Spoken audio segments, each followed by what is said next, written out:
sketched in crayon. Gangland, all the facade that you can spray on. Killing birds with one stone is what we stay on. Wingspan. Welcome back to the Marathon Mortgage Happy Hour. I'm Mike Witzak. I'm Rory Farrell. And this, I think, honestly, excuse me there, but I think this is episode 30. I think you're right. This is episode 30. Not bad, wow. right? 30 episodes, dude. Think about that. Crazy, huh? All right. Who? we we literally started the first one. We're like, I guess we'll hit record and just see how it goes. Yeah, we didn't have any of this stuff. Now we're here. Huge background. Crazy. We had the little flimsy background that we bought at Home Depot. We had Home Depot. Yeah, that's so funny. Well, look at us, guys. We've made it. Yes, we have. And what do we have today, Rory? Well, we've been a little heavy-handed on the IPAs, and we did a black lager the other day. So just a super clean, crisp, simple light lager from Forest of Maine. So just Forest of Maine's been around for definitely over a decade, I want to say. But ooh, damn. Light lager, 3.5%, really clean. Forest of Maine focuses mostly on their saisons, their lagers, and then their IPAs and pales and stuff like that. But they love their lagers. So malt from Deer Creek Malt House, which I think is like Glen Mills down that general area. Sure. And Let's do it. they just opened up a different tap room. They have one on Main Street, which is the new one in Ambler, and then Butler Pike in Ambler as well, which is Smells very good. yeah. Also, I must say, that's good. Yeah. What's that taste? What's that aftertaste? Whoa, what is that? I just had a cookie, so There's like a strong aftertaste that hits me.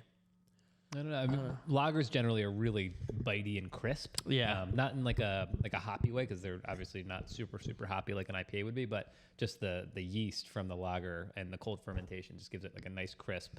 That's exactly what I felt. Yeah. maybe that's what it is. Very good. Very nice. Well, happy Friday. Yeah. Speaking of lagers, Saturday I was out with the boys and I stopped by good old Yingling because they were having a Yingling festival. The classic. That's a classic lager right there. You want to talk about a lager? That's so classic that the word lager on the East Coast is ubiquitous to Yingling. Yes. I mean, it's been around forever, so pretty interesting. Speaking of festivals, Forest of Maine this weekend, Saturday, I believe. I think it's supposed to be rainy, but they're doing an Oktoberfest. Oh, So nice. if you're in the area and you're looking for big steins of beer, Oktoberfest in September. I love it. I think Munich did theirs last weekend. Probably. Yeah, no, they did because I watched them tap the barrel. All right. Well, you want to get into the mortgage-related stuff we have to talk about? This stuff's important, guys. Yeah, this is, I mean, it's Scary. adjacent to mortgage. It's more of like Yeah. a title thing. But one thing that has really been coming on strong in the past couple of years, especially with just how everything's going to digital, is hackers, specifically wire fraud. Yep. So the reason it came up and the reason I want to talk about it is PSA. We had a girl in our office who recently bought a house. The day before settlement, she got a very, very real-looking email from, quote unquote, from her title agent saying, "Hey, this is your amount. This is who it should be wired to. See wiring instructions attached, so on and so forth." Yep. All things that are very, very similar to what would happen in a normal transaction. The email address was Off by one letter. Yeah, off by one letter. So if you're just glancing at it, you would never know. The signature from the title company was in there. They CC'd other people on there with emails that were also fake, off by one letter, but it looked like all the other people that should be CC'd onto the email were They had a CC'd. copy of her closing disclosure. Like Yeah. it was Very real. It was very real. And luckily, I mean, we're all trained up on this and we're keeping an eye on all this. And we know that, to keep an eye on, especially when you're wiring $100,000, to really make sure it's going to the right place. So we also have a giant red disclosure in our email saying wire fraud is real. Please don't, wire anybody. Call us first, please. Yeah. So anytime you're wiring money, double checking the wiring instructions with the title company or whoever you're wiring the money to make sure that what they've sent you, via email is verbally confirmed by the title company at the number that you call them at the office. We've heard horror stories about, $250,000 getting sent out the door and never coming back. Yeah. So luckily she caught it. It was a non-issue. But it just felt like a good opportunity to bring it up again and be like, hey, if you're wiring money, just make sure you know exactly where it's going. Do your due diligence, double check, triple check. You're not being annoying. You're not being overly protective. Nope. It's your money and make sure it's going to the right place. Yeah. So I mean, quick little topic today, but for episode 30, but It's all good.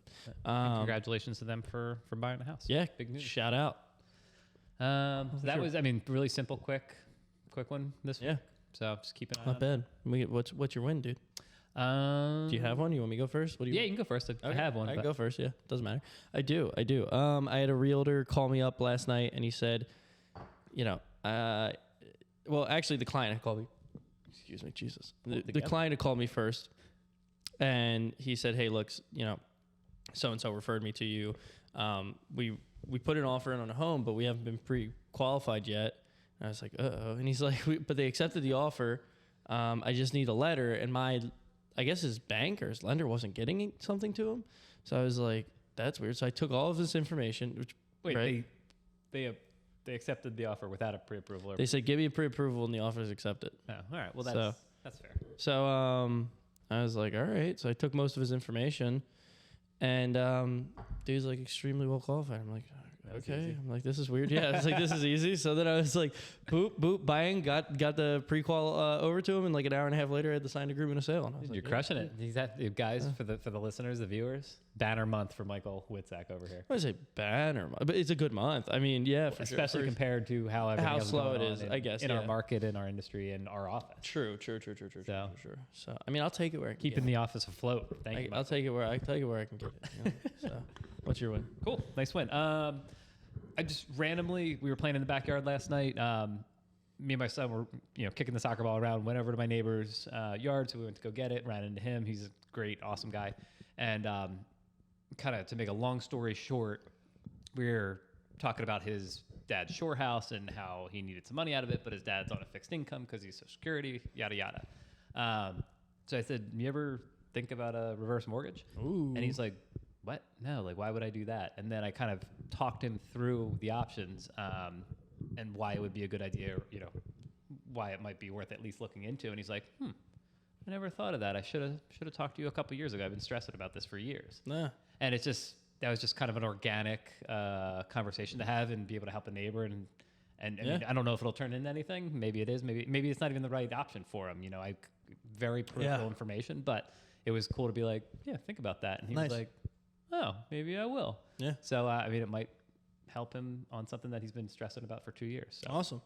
Good stuff. We'll see. So shout out to Dennis. Shout out Dennis. Yeah. Shout out Italy beating Uruguay today, advancing in the World Cup of rugby. I can't wait till you give up this rugby thing. Nah, dude, it's not happening. That's all he talks about. That's all I talk about. It's my only personality trait. What do? I go home and I play video games. Now I have a sport that I play. I'm like, dude, this is my life. Yeah. All right. Cool. Well, All right. congrats, Italy. Ciao. Ciao. All right, that's it. Forza. That's all I got. Forza. We did drink That Italian Pilsner. Yeah, that was very good. Where was that from? I thought it was from Forza. Oh, that was from. It was from your brother. That was from my brother in San Diego. I think that was Bagby beer, maybe. San Diego, North County, Oceanside. There you go.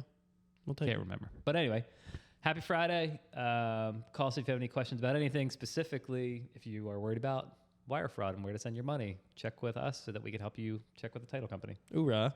Don't send your money to Random people. some offshore account. Yeah. All right, later, All guys. right, happy Friday. Have a great Happy weekend. Friday. Cheers.